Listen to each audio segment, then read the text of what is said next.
Hey guys, welcome to Solo ReacTalk. Today I'm going to be reacting to Legacy of Kain, Dumah, a character study by Strictly Fantasy. If you want to check out my other Legacy of Kain videos, remember the playlist card will be at the top here. Just click on it and be able to access them. Okay, let's start. 3, 2, 1, go.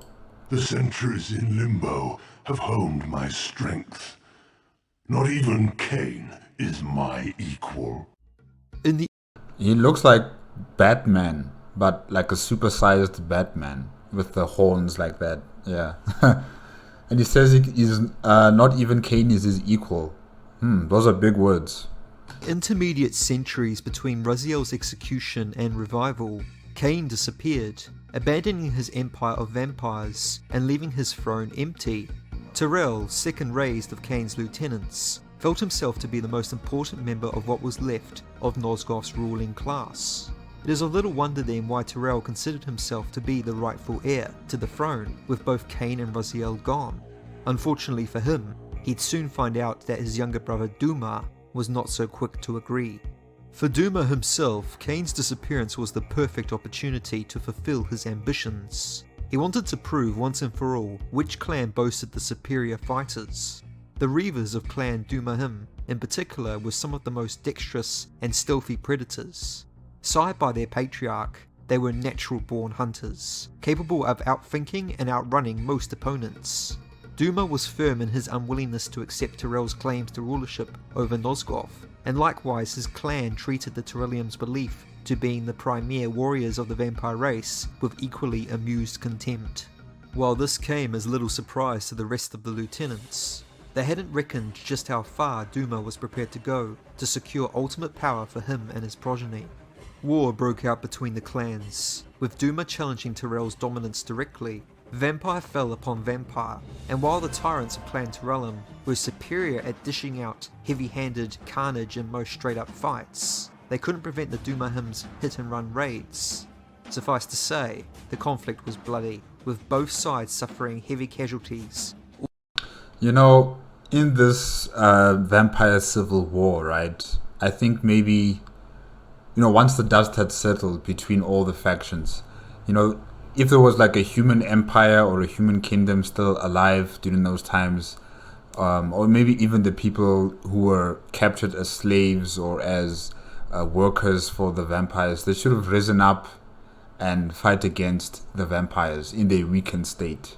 They should have done something like that, but maybe there weren't enough people, or maybe they've just become so docile, and obedient to the vampires. I don't know. But yeah, I just want them all dead. I'm still on that thought process, guys. I just want all the vampires dead. At the behest of their respective patriarchs. As the centuries passed, the Dumahim grew confident, for they were not only experts in combat, but their clan territory was also said to have housed the Eternal Forges, where their blacksmiths crafted the finest armour in all Nosgoth. However, their confidence soon turned to arrogance. For all their great success, they failed to acknowledge the threat posed by Nosgoth's human populace. When the resurrected Raziel ventures into Nosgoth's northern wastes, Freedom! He discovers a tall monument. From its top, he glides to the city of the Dumahim, now known as the Ash Village. Entering the city through the double doors, Raziel discovers a massacre had taken place there. Dumahim corpses were littered throughout the courtyards, slowly decomposing to skeletal remains. Raziel suspected that Kain might have been responsible, but he was corrected by the Elder God. This was Dumah's own fault. This city once teemed with the life of my kind. Dumah killed his own people? Could it be that other clans had suffered the same fate as mine? In his madness, could Kain spare none of his brood? It was not Kain, but Dumah's own arrogance that brought the downfall of his clan. These are human weapons, Raziel. Believing themselves invincible, Dumah and his offspring failed to see an attack coming from the least likely assailants.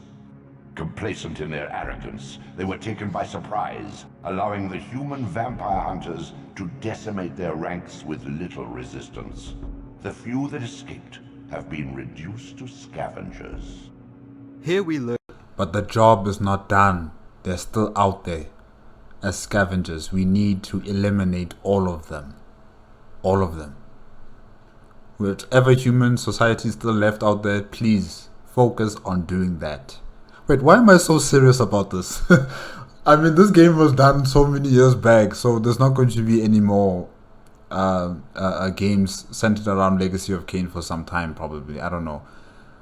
I'm so invested in this. Well, I'm invested in the humans more than I am in, rooting for Raziel and his crusade against his brothers and Kain himself and Kain and his own issues. I'm more focused with the humans. I don't know. Is that wrong? Is that wrong to do? Especially in this game that is centered around the vampires and the different factions. I'm sorry, guys. Yeah. I'm focusing so much on the humans. I'm emotionally invested in their well-being. I think I need to check myself. Yeah. Okay. Dumah paid a heavy toll for his complacency. Long ago, the human invaders had stormed the city, slaughtering much of his clan. Dumah himself was killed, impaled by 3 massive stakes, sticking him into the seat of his throne room. Unbeknownst to them, the humans did that? Wow. Humans had already exacted a measure of vengeance for Raziel's murder. The surprise attack on the Dumahim had cost them their fortress, their patriarch, and resulted in heavy losses to their numbers. The few that survived scattered across Nosgoth, leaderless and starved. What are these creatures? Do you not recognize them? They are the children of your brother, Dumah. That's impossible. These foul, scuttling beasts could not be kin of our high blood? What is that? It's like a tongue? And it's sucking out the blood from the body? Ew. They kind of look like chameleons. You know, chameleons when they stick out their tongue and capture the insect and put it back into their mouths? Yeah, it's something like that. It kind of looks like that. But, they don't put the blood into their mouths. They just suck it like a straw. Sucking cold drink or something. Yeah. Do you suppose that time stood still for you, Raziel? Much has changed since you passed from the world of men. Apparently, Dumah's leadership was so vital to his clan that they proved unable to function without him. This explains why they were the most common vampires seen throughout Soul Reaver 1. Unlike most of the other clans who kept to their individual territories, the Dumahim embraced nomadic behaviour, overrunning desolate fortresses like Raziel's former stronghold, among other places. Now these creatures' sole purpose was to wander the eerie landscape in search of humans to devour by using their elongated tongues to lash out at their enemies. If we observe how the fledglings feast on a human corpse near the start of the game, it appears as though they are able to whip out their tongues like straws to siphon blood from their victims. Both their design and method of feeding paints a gruesome picture as to just how far this once proud race has fallen. Of all Raziel's brethren, Dumah was said to be the most accomplished of the warriors in terms of physical prowess. According to the developers, he was extremely skilled in the use of weapons. As a matter of fact, the Seraphim Dumah wielded a pike in action, while his commemorative mural depicts him with a long sword.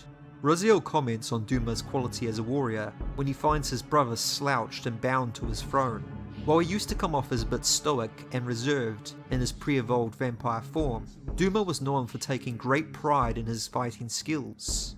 He valued his dignity and reputation as a fighter above all else, and no doubt would have felt dishonour to have Raziel find him skewered and humiliated like this.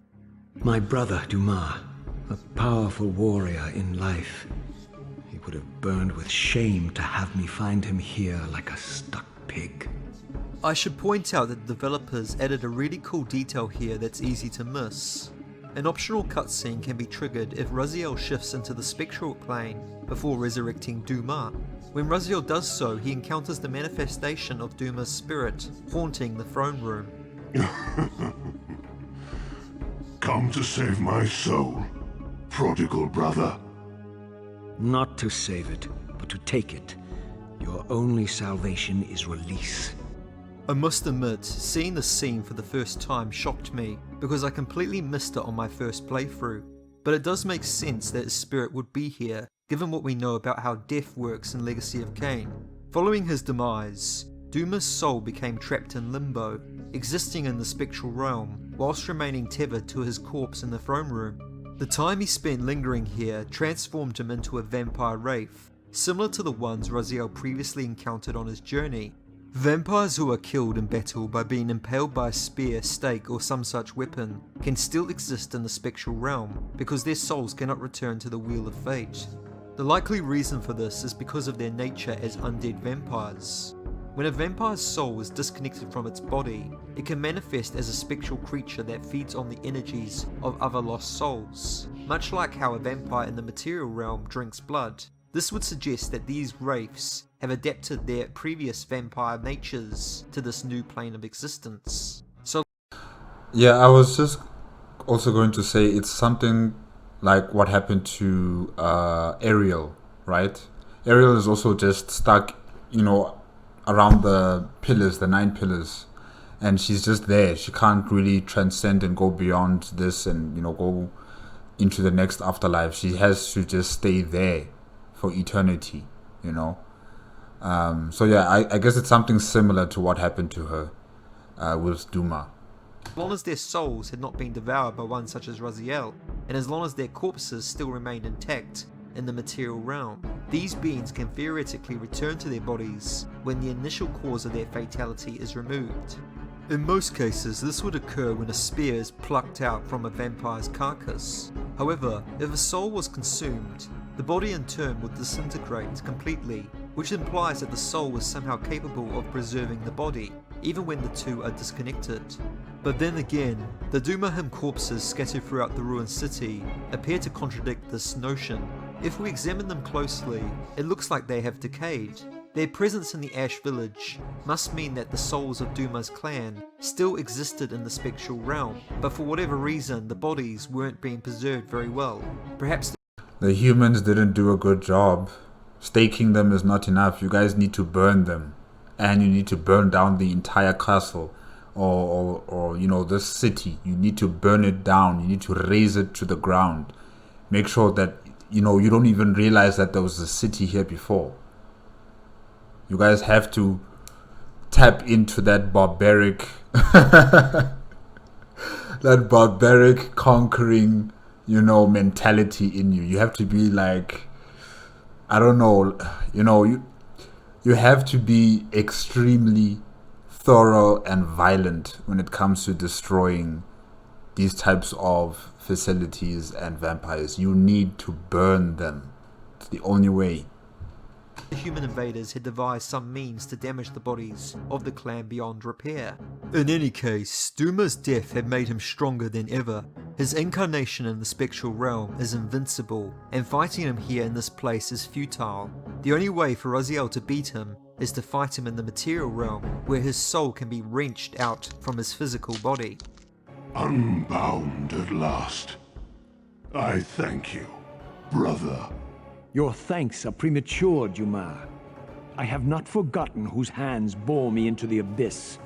In this scene, Dumah is blunt and brazenly self-confident. He extends thanks to Raziel, but is eager to do battle, believing Raziel to be no threat to him. He has a high opinion of his strength, and honestly I can see why he would think that he's the superior brother here. At this point in time, they are both wraiths. They have both died once already, but the difference between them is that while much of Raziel's flesh had been broken down and eaten away in the abyss, Dumah had physically morphed into an armoured titan, twice Raziel's size. He's even sporting heavy metal armour, including a helmet and breastplate, although these details are a little difficult to discern due to the relatively low polygon count and texture resolution. Just by looking at the two on screen together, one would think that this fight should be no contest for Dumah. Of course, appearances are deceiving. To say he's complacent would be an accurate characterization. Dumah repeatedly underestimates his foes, and I find it funny that he actually thinks he's a match for Kain now. That line from him claiming to have surpassed Kain hints that if he managed to defeat Raziel, then he would have gone on to try and supplant his old master, which I can't see ending well for the giant. I mean, if Dumah and Kain were to fight, I am sure Kain would have figured out some way to kill Dumah permanently. The trouble for Dumah is that he is comparing his current strength to the old Raziel and Kain without considering their shrewdness, as well as what changes the two of them might have also undergone. Needless to say, Raziel was quietly confident facing Dumah after taking the souls of his previous brothers. He was also motivated by a personal vendetta upon. And he also attains the powers from those brothers, right? Like Zephon, Malchiah, I think that's how you pronounce his name. Rahab, yeah. I don't know what kind of power he got from Rahab though. I can't remember. But yeah. Coming face to face with his sibling. While none of his brothers had spoken out against Kain's decision to sentence Raziel to the abyss, it seemed Raziel held Dumah and Tyrell personally guilty for their active involvement in his execution. Just like Dumah, Raziel was keen for this fight. Even the strongest vampire is vulnerable. We shall test your thesis, Raziel. My bloodthirst has been superseded by an even darker hunger. I will consume your soul before this day is done. If you listen closely, you can hear that Dumah sounds very similar to Kain, and the reason for this is that they share the same voice actor. Both Dumah and Kain are voiced by Simon Templeman. Just before the release of the game, Dumah's voice was heavily processed in order to distinguish it from the title character. In fact, several of the other voice actors, including Michael Bell, the voice of Raziel, and Tony Jay, the voice for the Elder God, had also done the voices for Malchiah and Zephon respectively. But out of all of them, I find Dumah's voice especially recognisable. Maybe it's because I'm used to hearing Simon's profound and illustrious voice when he plays the role of Kain. Another intriguing fact about Dumah is the interesting path his evolution took, where his vampire brethren continue to evolve, gaining newfound powers until ultimately devolving into unsightly creatures. Dumah's devolution was prematurely halted when the humans killed him.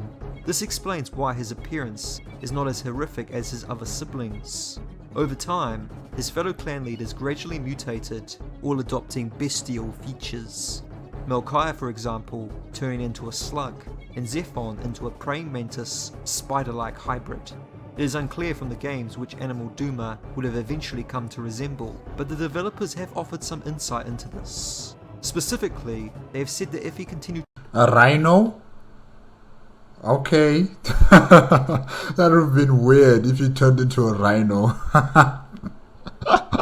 Oh my gosh. to change, he would have developed rhinoceros-like traits, which seems logical all things considered. In a way, Dumah was lucky that his body never devolved to the point of becoming completely monstrous. He retained much of the benefits of his partially devolved state, while suffering few disadvantages. Indeed, during their battle, Dumah is able to exist and act in both realms at once, and like all wraiths, now has a long-range soul-sucking ability. He was invulnerable to Raziel's conventional attacks, laughed off blows from the Wraith Blade and all other physical weapons, was unhindered by glyphs. Why is he circling around him like that? Like he's playing merry-go-round or something. and was unaffected by sunlight. Absolutely nothing in Raziel's armory could hurt him. Even if Raziel had put some distance between him and the giant, Dumah would sunder the ground with a mighty punch, creating a tremor powerful enough to stun Raziel and enable Dumah to catch up. In fact, Dumah's boss battle had initially intimidated and confused playtesters.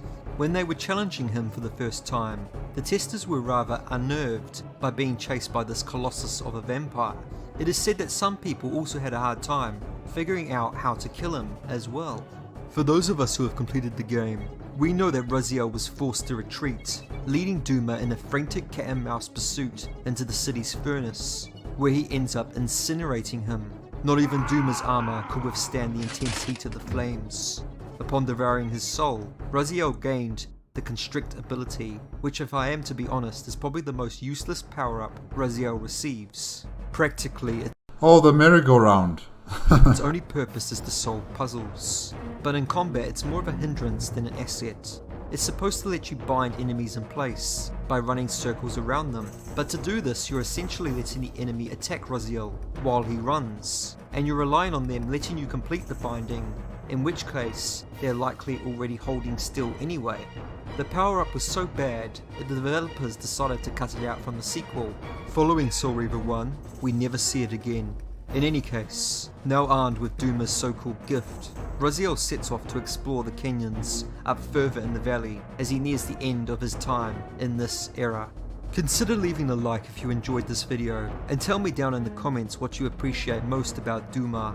For me, I like how it took 3 spears to pin him down, which goes to show how much of a badass he is. Lastly, if you want to see more Legacy of Kain content, do subscribe to my channel. I appreciate your support. Thank you, and I wish you well for the rest of your day.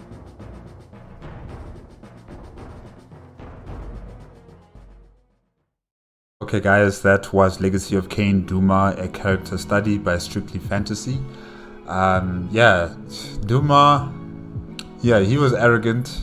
The humans as well were not very thorough in their, destruction of the vampire clan under Dumah, and as well as, eliminating him permanently, like, burning the bodies, destroying the facility into the ground. So yeah, it's a half victory, but I think with Raziel taking his brother's soul, it's a full victory now.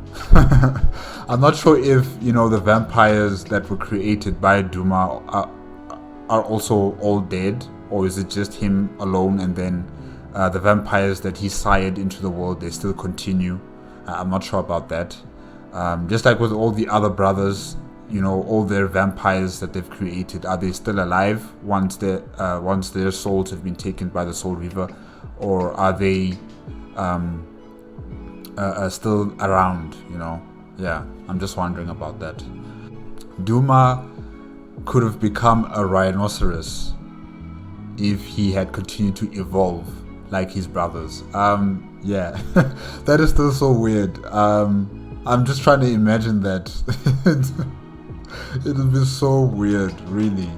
It'll be so weird. Thankfully, he didn't turn out that way. He just stayed in his vampiric humanoid form. Yeah, he's supersized. You can see he's like huge with all of that armor and everything. But definitely, if he had turned into a rhinoceros, he wouldn't look menacing at all, really. I don't know. Yeah, I'd just be laughing, actually. I would really just be laughing at him. And yeah, the vampire civil war between all the brothers, really, the humans should have taken more advantage on that situation. They should have, completely wiped them out during that time. But I guess this is fine as well, exacting revenge on the vampires, it's fine as well, I guess. Well guys, I guess that's it for today. If you like the video, remember to give me a like, comment and subscribe to my channel. Click on the notification bell if you can be up to date with my latest videos, and I will see you next week Friday.